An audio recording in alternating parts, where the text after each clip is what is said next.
अच्छा नाज़रीन, इस एपिसोड में आप देखेंगे कि अहमद शदीद दर्द में होता है। वो पानी मांगता है तो सिपाही उसे पानी पिलाते हैं। अब्दुर्रहमान कहता है कि हमें पता है अहमद भाई आप शदीद दर्द में है, लेकिन आपको बर्दाश्त करना होगा। उसके बाद अहमद पूछता है जब आप शदीद दर्द में हो और कोई दवाई असर न करे तो उसके बाद आप लोग क्या करते हैं।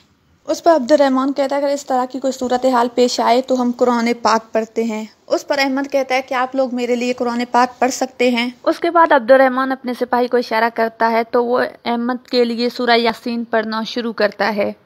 इस तरह अहमद कुछ सुकून में आ जाता है।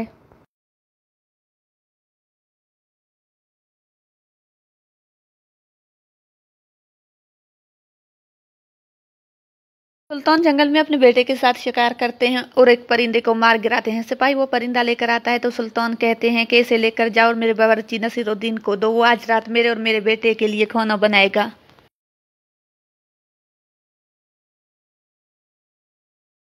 इतने में शहजादा क़यासुद्दीन भी एक परिंदे को गिरा देते हैं। सुल्तान देखकर बहुत खुश होते हैं और कहते हैं मुझे बहुत खुशी है कि तुम अभी से हमारे रास्ते पर चलना शुरू हो गए। उस पर क़यासुद्दीन कहता है कि मैं अपने बाबा का एक लायक बेटा बनना चाहता हूँ। उसके बाद सुल्तान अपने सिपाहियों को एक तरफ भेज देता है और अपने बेटे से कहता है कि मैं तुमसे कुछ अहम बातें करना चाहता हूँ। मैं तुम्हें अपने फौज का सफेद सालार बनाना चाहता हूँ और कुछ अहम सूबे तुम्हारे हवाले करूंगा और तुम्हारे छोटे भाई अरसलान को अपना जौनशीन मुकर्रर करना चाहता हूँ। ये फैसला मैंने रियासत की भलाई के लिए किया है। इस तरह से अयूबियों के साथ हमारे ताल्लुकात बेहतरीन हो जाएंगे। ये सुनकर शहजादे को शदीद दुख होता है, लेकिन वो बर्दाश्त कर जाता है और अपने बाबा से कहता है कि ये बेहतरीन फैसला है। जैसे मैं हमेशा से आपकी इताअत करता आया हूँ, इसी तरह अपने भाई का भी करूंगा। उसके सामने उफ नहीं करूंगा। आपके इस फैसले से मुझे खुशी हुई। इस तरह से हम अयूबियों के साथ बेहतरीन ताल्लुकात बना सकेंगे। ये सुनकर सुल्तान बहुत खुश हो जाते हैं और अपने बेटे से कहते हैं कि मुझे यही उम्मीद थी तुमसे, तुमने मेरा सर फखर से बुलंद कर दिया है। दूसरी तरफ काई कबीले का ढोल बजता है तो सब लोग उस तरफ मुतवज्जे हो जाते हैं। बमसी और तुर्गुत तीतन को अगवा करके ला रहे होते हैं।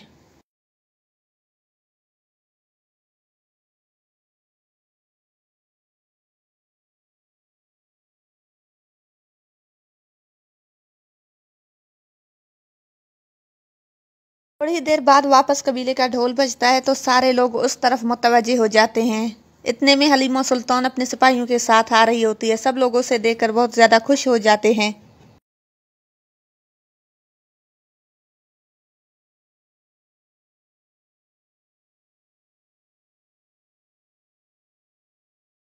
उसके बाद हलीमा खातून कहती है कि अरतुरुल कहाँ पर है। उस पर हलीमा कहती है कि मेरे पास बहुत सारी बातें हैं, एक तरफ चलकर बतानी होगी। उसके बाद वो दोनों खेमे में चली जाती हैं। दूसरी तरफ मारे हमेशा की तरह बाजार में जाती है और एक जगह पर जाकर खत रखती है। जो आदमी रोज उसे खत लेने आता है वो वहीं पर उस पर नजर रखे हुए होता है। इतने में हकीम आर्तुक भी वहां पर आ जाता है और उन दोनों को पकड़ लेता है।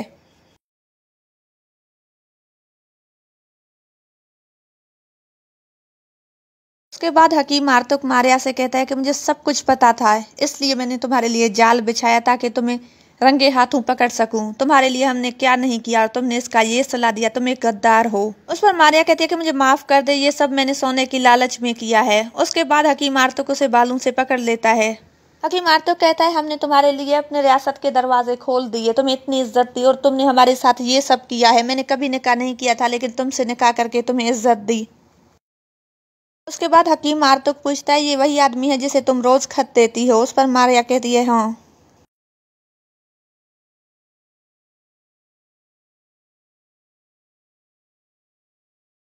काई कबीले में हलीमा अरतुरुल के बारे में सबको सब कुछ बता देती है। उसके बाद वो उन्हें कहती है कि अब एरिस मुसलमान हो गया है। वो एरिस नहीं बल्कि अहमद है। ये सुनकर सब बहुत खुश होते हैं। बमसी कहता है कि आज के बाद वो हमारा भाई है। उसके बाद हलीमा कहती है कि अहमद ने मुझे उस जगह का बताया जब तीतन अपने सिपाहियों के साथ रहता है। ये सुनकर बमसी और तुर्गुत कहते हैं कि वो किस जगह पर है। हलीमा उसका नाम बताती है। ये सुनकर बमसी और तुर्गुत उठ जाते हैं और कहते हैं कि यकीनन गवर्नर का कुत्ता भी वहीं पर होगा, हमें जाना चाहिए। उसके बाद वो दोनों वहां से रवाना हो जाते हैं। दूसरी तरफ अजीज अरतुरुल को गिरफ्तार करके सुल्तान के पास पहुंच जाता है।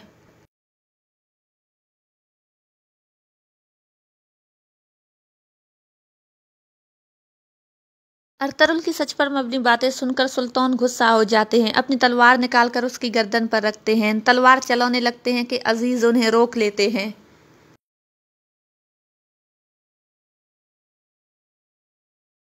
सुल्तान रुक जाता है तो अजीज कहता है कि हम आ रहे थे तो कोपैक के सिपाहियों ने हम पर हमला किया, जिन्हें हम रियासत का वफादार समझते हैं। ये सुनकर सुल्तान सोच में पड़ जाते हैं।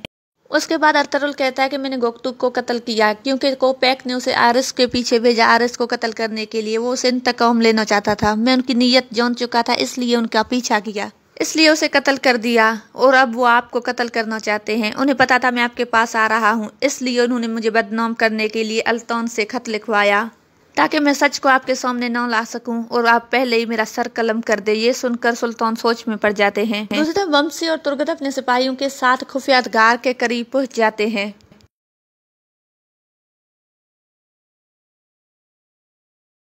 बाहर तमाम सिपाहियों को कत्ल करने के बाद वो दोनों गार के अंदर दाखिल हो जाते हैं।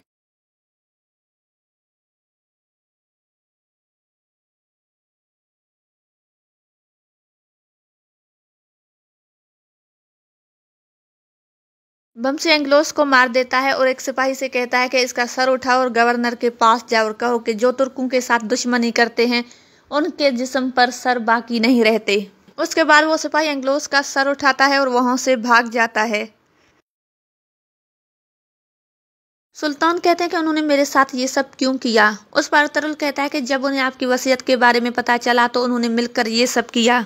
जब उन्हें ये सब पता चला तो अल्तान और कोपैक मिल गए। वो आपको मारकर शहजादा गियासुद्दीन को सुल्तान बनाना चाहते हैं। उसके बाद सुल्तान अर्तुगरुल की रस्सियां काट देता है और उसे खड़ा होने का कहता है।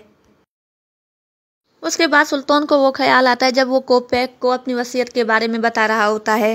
उसके बाद सुल्तान कहते हैं कि आप सही थे अर्तुगरुल साहब, मैं ही गद्दारों को नहीं पहचान सका, ये सब मेरी गलती है। तीतन कबीले के बाहर बंधा हुआ होता है। इतने में गुंदूस बाहर आता है और आकर तीतन से कहता है कि अब तुम्हें हमसे कौन बचाएगा। तीतन कहता है कि क्या हाल है मेरे हीरो, तुम्हारा उड़ने वाला घोड़ा आ गया। गुंदूस कहता है अब तुम हमारी कैद में हो। उस पर तीतन कहता है कि याद है जब तुमने एरिस की आंख फोड़ी तब तुम्हें किसने बचाया था? मैंने बचाया था, तो क्या तुम भूल गए हो? उस पर गुंदूस कहता है कि एरिस नहीं, अब वो अहमद है, वो मुसलमान हो चुका है, तुम अपनी करतूतों की सजा जरूर भुगतोगे। उस पर तीतन कहता है कि क्या कहना चाहते हो, अहमद से क्या मतलब है, मैं समझा नहीं। उस पर हलीमा कहती है कि वो अब मुसलमान हो चुका है। और ये सुनकर तीतन कहता है कि तुम लोग झूठ बोल रहे हो, ऐसा हो ही नहीं सकता, एरिस कभी मुसलमान नहीं हो सकता। उस पर हलीमा उसे कहती है कि अगर तुम अर्तुगरुल के आने तक जिंदा रहे तो अपनी आंखों से देख लेना, वो मुसलमान भी हो चुका है और अब वो अर्तुगरुल का एक सच्चा सिपाही है। उसके बाद गुंदूस जाते हुए उसके मुंह पर थूक देता है और यहाँ पर इस एपिसोड का इख्तिताम होता है। अगर ये वीडियो पसंद आए तो लाइक शेयर ज़रूर करें और साथ साथ मेरे फेसबुक पेज को ज़रूर फॉलो करें ताकि आने वाले तमाम वीडियोस आप देख सकें। और साथ साथ मेरा यूट्यूब चैनल जिसका लिंक मैं डिस्क्रिप्शन में दे रही हूँ, तो काइंडली उसे ज़रूर सब्सक्राइब करें। अपना बहुत ज़्यादा ख्याल रखें, दुआ में याद। मिलते हैं नेक्स्ट किसी वीडियो में। अल्लाह हाफिज़।